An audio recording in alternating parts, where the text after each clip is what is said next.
In the southern winter of 2022, I sailed my 1989 Pacific Seacraft Creelock 34 named Sea Change from Panama to French Polynesia.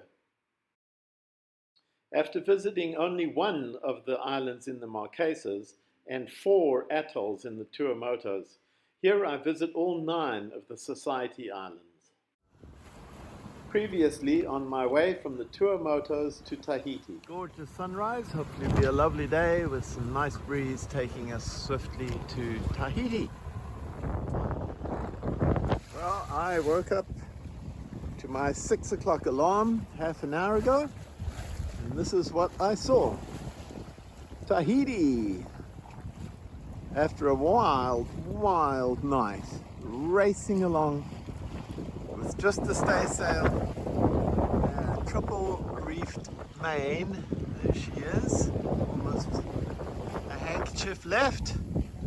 There's the 3 reefs on the beach, and without dropping my phone, it's sunrise. Woo! Wow, that was an amazing night. Racing along at 6, 7, 8 knots at times. Water splashing clean over the boat every now and again. And I had alarms set every 2 hours. My last alarm was 5. And I knew it would be good to have an alarm for 6. And I was right. Alright. And what is it? Thursday, July 14. 3 weeks I have in the Society Islands. I spent a week in Maupiti at the downtown marina with a super yacht and its super tender as neighbors. Drove around the Twin Islands with friends Pat and Peggy on Callista, visiting Point Venus, missed the Code Red 2 surfing action at Taha'a, enjoyed the Dreams of Lucy Bakery here with the OSA crew of George, Lucia, Leo and Christina, and caught the end of the month-long Haiva festival, including foot races carrying local produce.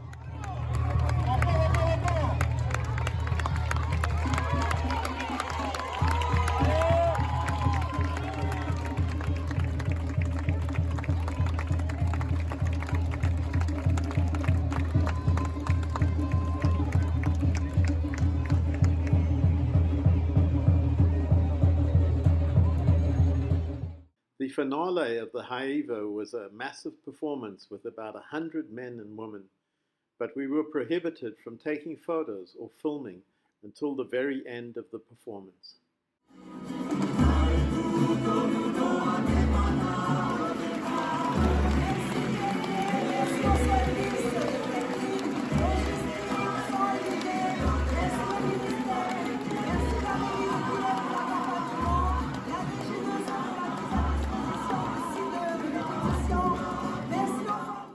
There were also many informal musical and singing and dancing activities each evening around town, like this group of older women.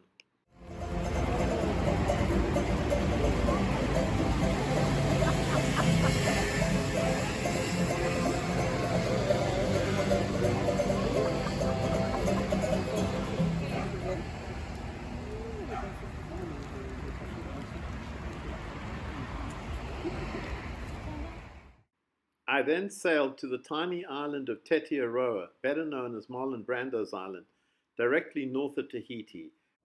Friday, the 22nd of February, and I'm on a mooring, private mooring, at a very special island, Tetiaroa, also known as Marlon Brando's Island. He used to own it, now it's owned by a scientific and educational center. And these buoys are private moorings for catamarans that bring people all the way from Tahiti. It's 30 miles. The last one just left. See if I can zoom in here. I have my own private Taha'a style break right here behind me. I wish that Tim was here to enjoy it. It's small right now, but every now and again a set comes through and it's big. And I have a welcoming committee of black tip reef sharks, 4 or 5 of them. I suspect that they get fed by the folks on the catamarans, which is not good because they're going to expect that of me. But we will see when I go in. I actually had no trouble with the sharks once I finally went in and snorkeled to the reef and back. Also, this is July, not February. And this Motu is where Brando had his resort, and the Scientific Educational Center now has their base. And here is a decent swell breaking on the reef, and yet another gorgeous sunset and beautiful sunrise before heading back to Moorea. It is Saturday, July 23rd. I'm sailing back from Tetiaroa to Moorea. You can see Moorea ahead there. And it's an absolutely gorgeous day. Nice 15 knot northerly trending northwest breeze. We are rolling along gorgeously, doing 5 to 6, sometimes 7 knots when we surf like that. And the wind pilot is steering nicely. Here's our poor old mainsail with its various patches. I'd love to put a fourth reef between the 124 and the C34, but it may not happen. Our Tahiti flag is showing the 2.5 months that we've been here. And there's the bottom of the sail where I'd like to take out that bottom panel to raise the boom so that it wouldn't hit this magnificent solar panel. There's our wonderful South African flag, not a single tatter to it. What a great design and build. And behind it, Tahiti, underneath the clouds. My US flag, shown here in Panama before the trip, turned out to be far too fragile and frayed badly, and I'll have to get a much more robust one for the next season. I anchored in Cook's Bay on Moorea, which is gorgeous, and there I rented a bicycle to ride around the island, enjoying spectacular views, colorful wild chickens, strange tikis, unusual churches, bizarre bicycle lanes, and beautiful views across the lagoon below. I also met a young couple here, Sophia and Elliot, and helped them work on their ancient 30-foot boat. Next up was Huahine, where I rented a scooter to kitesurf at the southern end of the island in the spectacular lagoon. Then it was on to Raiatea via Iriru Pass, where I anchored in Whaaroa Bay and kayaked up the river to Jardine Botanical Garden, followed by a lovely little cove with coral bommies, some with large anemones with clownfish. Others had stern tied to palm trees.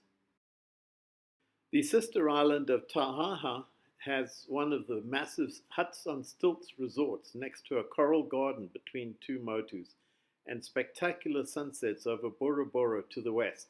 But the highlight was a group of 7 manta rays that swam by in the early morning. Here they come now, straight towards the boat. They've split into 2 groups. There's 4 over here. Watch this one come right past us here. How cool is that?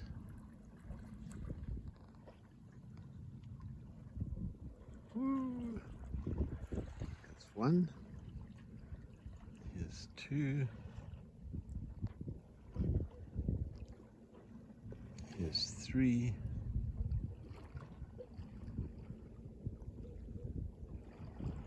Oh, look at that. Wow. Wow, right up at the surface.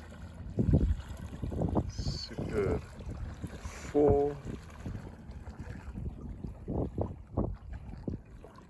And then the other 3 are off over there somewhere. Most anchorages on Bora Bora are now moorings, and at one of them a kid paddling an outrigger rode our wake. kid in a dugout canoe who's using the boat to get an extra little bit of way. He's pretty damn good.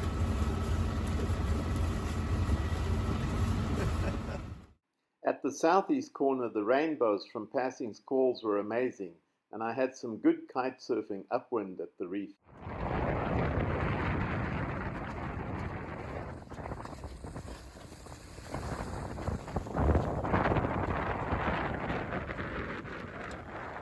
I was kite surfing on the far, far side up by the reef there. Launched on the point and worked my way up to the reef. It's great fun. It's absolutely gorgeous. Blowing like stink. It's a 9-meter kite. An overnight sail with a gorgeous dawn led to Maupiti, with a treacherous pass that led me to heave-to for a night before entering this beautiful island. The views from the top of the hill were spectacular, and a long walk around the island was extremely rewarding, with suitable resting spots along the way. Finally, I sailed 2 days to Maupihaa, a seldom visited island with a very narrow pass. We have boobies. I think these are brown boobies trying to land on sea change as we approach Maupihaa, I think it's pronounced. Let's see if we can get one to do a decent show here. No, they're not trying to land now. They like the strut, but they also like my... Oh, this guy managed to land on my fishing pole. How's that? Let's get a close-up of you. Hey, you're a bold, good-looking guy. Yeah, well done. Well done. I'm going to bounce you off. Let's see if we can do it on camera. My reward was a wonderful feast provided by one of just 2 local families, Adrian and Karina, in the company of Tessa and Don on Ballerina Girl, before setting off for Beveridge Reef. It's Tuesday, August 16th, and I'm on my way from Maupihaa to hopefully Beveridge Reef, and I've gotten myself into a maramu. Extremely strong southeast wind caused by a squash between a big low south of here and the regular trades north of here. And it's pretty extreme. The wind pilot is pretty much pinned most of the time. Got a fair bit of weather helm because the third reef in the mainsail is still too big. But you can see the conditions are quite fantastic. Absolutely howling in between these squalls. The squalls are even more crazy. And these big waves now, every now and again they break, smash us. But no, we're surviving so far. We'll see how it goes tonight. That could be interesting. Correction. The maramu was caused by a squash between a strong high pressure to the south and the regular southeast trades. And that night was indeed interesting, as the wind blew to 30 knots and the waves were crashing against us. So I dropped the mainsail completely and bore off to a broad reach with staysail only and retreated to my bunk for the night, leaving the wind pilot to steer us. You can see the resultant northwest course in my red tract from Predict Wind, amongst other Pacific Puddle Jump participants, at the bottom of this tracker. Episode 3 will cover sailing to Beveridge Reef, Niue and past Tonga.